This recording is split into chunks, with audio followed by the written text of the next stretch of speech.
Chapter 23 Magic. Dr. Craven had been waiting some time at the house when they returned to it. He had indeed begun to wonder if it might not be wise to send someone out to explore the garden paths. When Colin was brought back to his room, the poor man looked him over seriously. "You should not have stayed so long. You must not overexert yourself." "I am not tired at all," said Colin. "It has made me well. Tomorrow I am going out in the morning as well as in the afternoon." "I am not sure I can allow it," answered Dr. Craven. "I am afraid it would not be wise." "It would not be wise to try to stop me," said Colin quite seriously. "I am going." Even Mary had found out that one of Colin's chief peculiarities was that he did not know in the least what a rude little brute he was, with his way of ordering people about. He had lived on a sort of desert island all his life, and as he had been the king of it, he had made his own manners and had no one to compare himself with. Mary had indeed been rather like him herself, and since she had been at Misselthwaite, had gradually discovered that her own manners had not been of the kind which is usual or popular. Having made this discovery, she naturally thought of it enough interest to communicate to Colin. So she sat and looked at him curiously for a few minutes after Dr. Craven had gone. She wanted to make him ask her why she was doing it, and of course she did. "What are you looking at me for?" he said. "I'm thinking that I'm rather sorry for Dr. Craven." "So am I," said Colin calmly, but not without an air of some satisfaction. "He won't get Misselthwaite at all. Now I'm not going to die." "I'm sorry for him because of that, of course," said Mary. "But I was thinking just then that it must have been very horrid to have to be polite for 10 years to a boy who was always rude. I would never have done it." "Am I rude?" Colin inquired undisturbedly. "If you had been his own boy, and he had been a slapping sort of man," said Mary, "he would have slapped you." "But he daren't," said Colin. "No, he daren't," answered Mistress Mary, thinking the thing out quite without prejudice. "Nobody ever dared to do anything you didn't like, because you were going to die, and things like that. You were such a poor thing." "But," announced Colin stubbornly, "I am not going to be a poor thing. I won't let people think I'm one. I stood on my feet this afternoon." "It is always having your own way that has made you so queer," Mary went on, thinking aloud. Colin turned his head, frowning. "Am I queer?" he demanded. "Yes," answered Mary, "very. But you needn't be cross," she added impartially, "because so am I queer, and so is Ben Weatherstaff. But I am not as queer as I was before. I began to like people, and before I found the garden." "I don't want to be queer," said Colin. "I am not going to be." And he frowned again with determination. He was a very proud boy. He lay thinking for a while, and then Mary saw his beautiful smile begin and gradually change his whole face. "I shall stop being queer," he said, "if I go every day to the garden. There is magic in there. Good magic, you know, Mary. I am sure there is." "So am I," said Mary. "Even if it isn't real magic," Colin said, "we can pretend it is. Something is there. Something." "It's magic," said Mary, "but not black. It's as white as snow." They always called it magic, and indeed it seemed like it in the months that followed, the wonderful months, the radiant months, the amazing ones. Oh, the things which happened in that garden! If you have never had a garden, you cannot understand. And if you have had a garden, you will know that it would take a whole book to describe all that came to pass there. At first it seemed that green things would never cease pushing their way through the earth, in the grass, in the beds, even in the crevices of the walls. Then the green things began to show buds, and the buds began to unfurl and show colors, every shade of blue, every shade of purple, every tint and hue of crimson. In its happy days, flowers had been tucked away into every inch and hole and corner. Ben Weatherstaff had seen it done and had himself scraped out mortar from between the bricks of the wall and made pockets of earth for lovely clinging things to grow on. Iris and white lilies rose out of the grass in sheaves, and the green alcoves filled themselves with amazing armies of the blue and white flower lances of tall delphiniums or columbines or campanulas. "She was fond of them, she was," said Ben Weatherstaff. "She liked them things as was allus pointing up to the blue sky, she used to tell. Not as she was one of them as looked down on the earth, not her. She just loved it, but she said as the blue sky allus looked so joyful." The seeds Dickon and Mary had planted grew as if the fairies had tended them. Satiny poppies of all tints strands danced in the breeze by the score, gaily defying flowers which had lived in the garden for years, and which, it might be confessed, seemed rather to wonder how such new people had got there. And the roses, oh, the roses, rising out of the grass, tangled around the sundial, wreathing the tree, wreathing the tree trunks and hanging from their branches, climbing up the walls and spreading over them with long garlands falling in cascades. Then they came alive, day by day, hour by hour, fair, fresh leaves and buds, tiny at first, but swelling and working magic until they burst and uncurled into cups of scent, delicately spilling themselves over their brims and filling the garden air. Cullen saw it all, watching each change as it took place. Every morning he was brought out, and every hour of every day, when it didn't rain, he spent in the garden. Even gray days pleased him. He would lie on the grass, watching things grow, he said. If you watched long enough, he declared, you could see buds unsheath themselves. Also, you could make the acquaintance of strange, busy insects, things running about on various unknown but evidently serious errands, sometimes carrying tiny scraps of straw or feather or food, or climbing blades of grass as if they were trees from whose tops one could look out to explore the country. A mole throwing up its mound at the end of its burrow and making its way out at last with the long-nailed paws, which looked so like elfish hands, had absorbed him one whole morning. Ants' ways, beetles' ways, bees' ways, frogs' ways, birds' ways, plants' ways gave him a whole new world to explore, and when Dickon revealed them all and added foxes' ways, otters' ways, ferrets' ways, squirrels' ways, and trout and water rats and badgers' ways, there was no end to the things to talk about and think over. And this was not the half of the magic. The fact that he had really once stood on his feet had set Colin thinking tremendously, and when Mary told him of the spell she had worked, he was excited and approved of it greatly. He talked of it constantly. Of course there must be lots of magic in the world, he said wisely one day, but people don't know what it is like or how to make it. Perhaps the beginning is just to say nice things are going to happen. Until you make them happen, I am going to try an experiment. The next morning when they went to the secret garden, he sent at once for Ben Weatherstaff.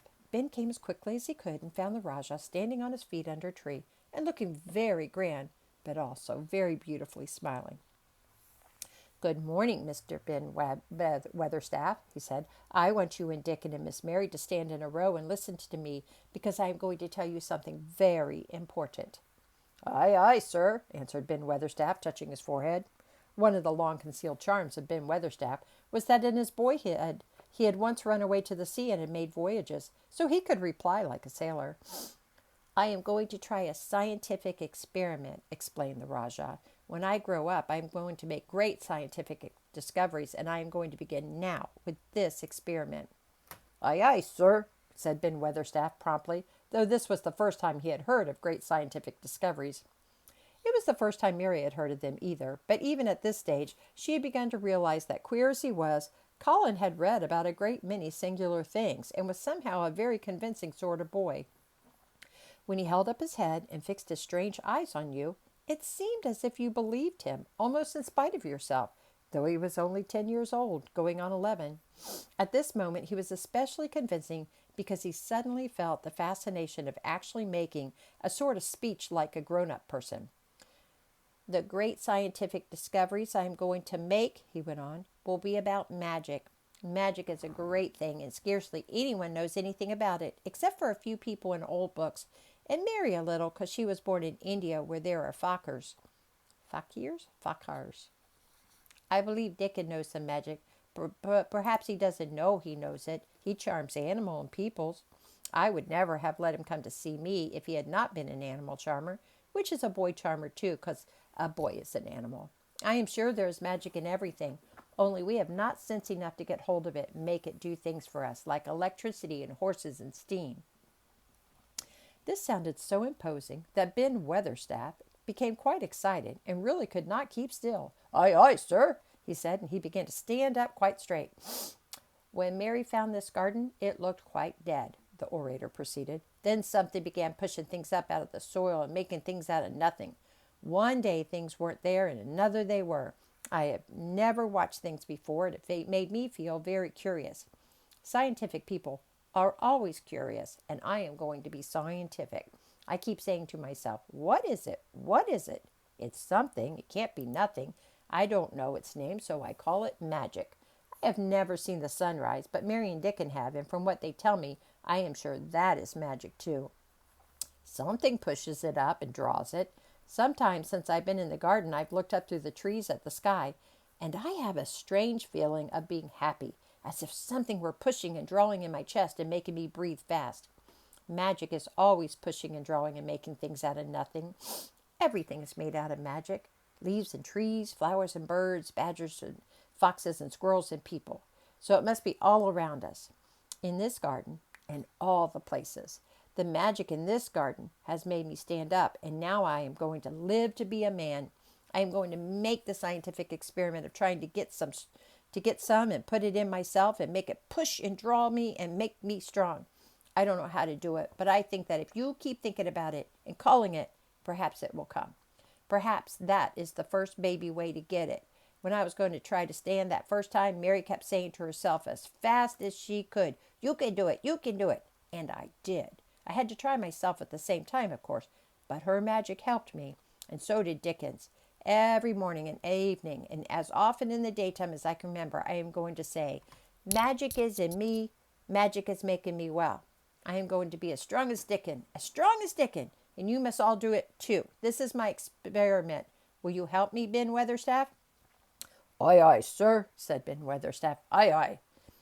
If you keep doing it every day as regularly as soldiers go through drill, we shall see what will happen and find out if the experiment succeeds. You learn things by saying them over and over and thinking about them until they stay in your mind forever. And I think it will be the same with magic.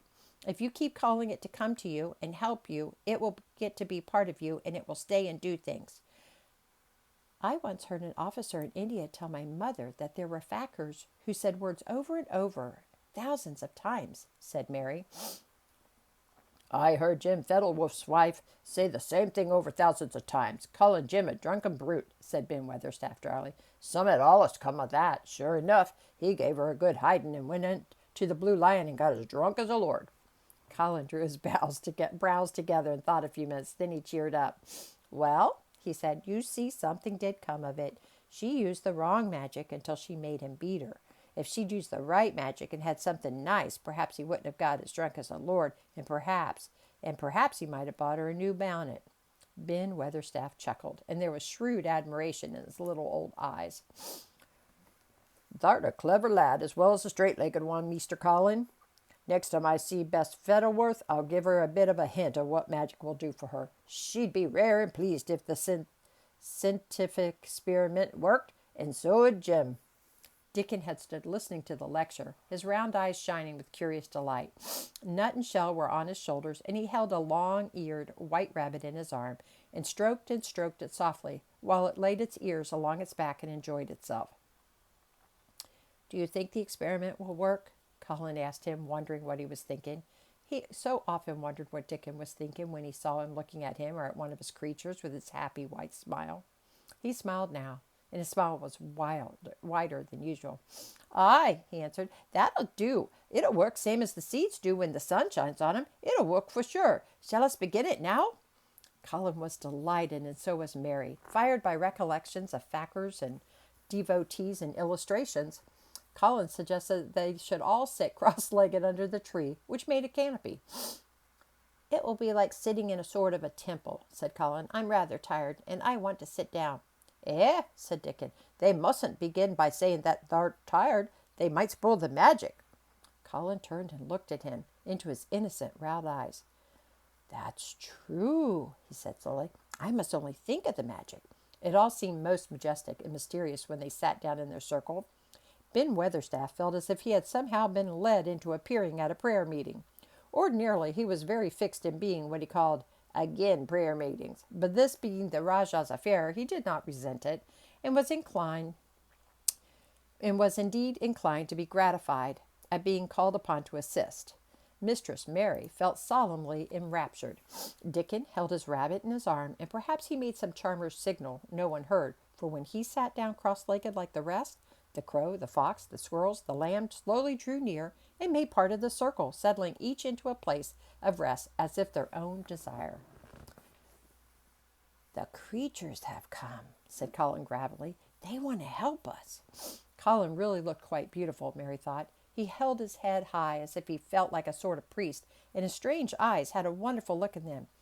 The light shone on him through the tree canopy. Now we will begin. Shall we sway backward and forward, Mary, as if we were dervishes? I cannot do no swaying backward and forward, said Ben Weatherstone. I've got the rheumatics. The magic will take them away, said Colin in a high priest tone, but we won't sway until it has done it. We will only chant.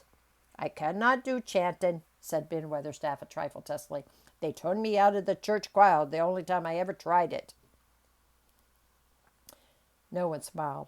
They were all too much in earnest. Colin's face was not even crossed by a shadow. He was thinking only of the magic. Then I will chant, he said, and he began, looking like a strange little boy spirit. The sun is shining. The sun is shining. That is the magic. The flowers are growing. The roots are stirring. That is the magic. Being alive is the magic. Being strong is the magic. The magic is in me.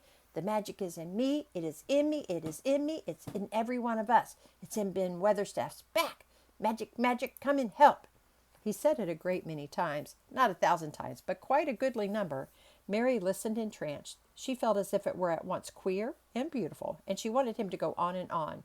Ben Weatherstaff began to feel soothed into a sort of dream which was quite agreeable. The humming of the bees and the blossoms mingled with the chanting voice and drowsily melted into a doze. Dickon sat cross-legged with his rabbit asleep on his arm and a hand resting on the lamb's back. Soot had pushed away a squirrel and huddled close to him on his shoulder. The gray film dropped over his eyes. At last, Colin stopped. Now I'm going to walk round the garden, he announced. Ben Weatherstaff's head had just dropped forward and he lifted it with a jerk. You have been asleep, said Colin. Not to the sort, mumbled Ben. The sermon was good enow, but I'm bound to get out afore the collection. He was not quite awake yet. You're not in church, said Colin.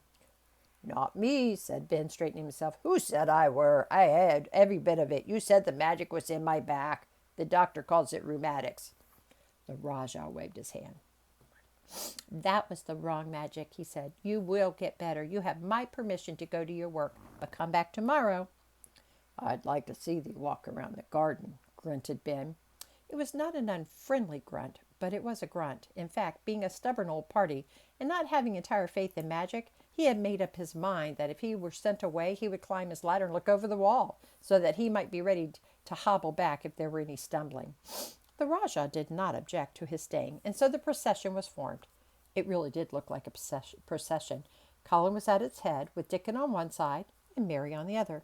Ben Weatherstaff walked behind, and all the creatures trailed after them, the lamb and the fox cub keeping close to Dickon, the white rabbit hopping along or stopping to nibble, and Soot following with the solemnity of a person who felt himself in charge. It was a procession which moved slowly, but with dignity. Every few yards it stopped to rest. Colin leaned on Dickon's arm, and privately Ben Weatherstaff kept a sharp lookout. But now and then Colin took his hand from its support and walked a few steps alone. His head was held up all the time, and he looked very grand. The magic is in me, he kept saying. The magic is making me strong. I can feel it. I can feel it. It seemed very certain that something was upholding and uplifting him. He sat on the seats in the alcoves, and once or twice he sat down on the grass, and several times he paused in the path and leaned on Dickon. But he would not give up until he had gone all around the garden. When he returned to the canopy tree, his cheeks were flushed, and he looked triumphant. I did it! The magic worked, he cried. This is my first scientific discovery. What will Dr. Craven say? Broke out Mary. He won't say anything, Colin answered, because he will not be told. This is to be the biggest secret of all. No one is to know anything about it until I have grown so strong that I can walk and run like any other boy. I shall come here every day in my chair, and I shall be taken back in it. I won't have people whispering and asking questions, and I won't let my father hear about it until the experiment has quite succeeded. Then sometime when he comes back to Misselthwaite, I shall just walk into his study. and say, "Here I am. I am like any other boy. I am quite well and I shall live to be a man. It has been done by scientific experiment." "He will think he is in a dream," cried Mary. "He won't believe his eyes." Colin flushed triumphantly. He had made himself believe that he was going to get well, which was really more than half the battle, if he had been aware of it. And the thought which stimulated him more than any other was this imagining what his father would look like when he saw that he had a son who was as straight and strong as other fathers' sons. One of his darkest miseries in the unhealthy, morbid past days had been his hatred of being a sickly, weak-backed boy whose father was afraid to look at him. "He'll be obliged to believe them," he said. "One of the things I'm going to do after the magic works and before I begin to make scientific discovery is to be an athlete." "We shall have thee taken to boxing in a week or so," said Ben Weatherstaff. "That'll end with winning the belt and being champion prize fighter of all England." Colin fixed his eyes on him sternly. "Weatherstaff, that is disrespectful. You must not take liberties because you are in on the secret. However much the magic works, I shall not be a prize fighter. I shall be a scientific discoverer." Ax pardon, sir," answered Ben, touching his forehead in salute. "I ought to have seen it wasn't a joking matter," but his eyes twinkled, and secretly he was immensely pleased. He really did not mind being snubbed, since the snubbing meant that the lad was gaining strength and spirit. That is chapter 23.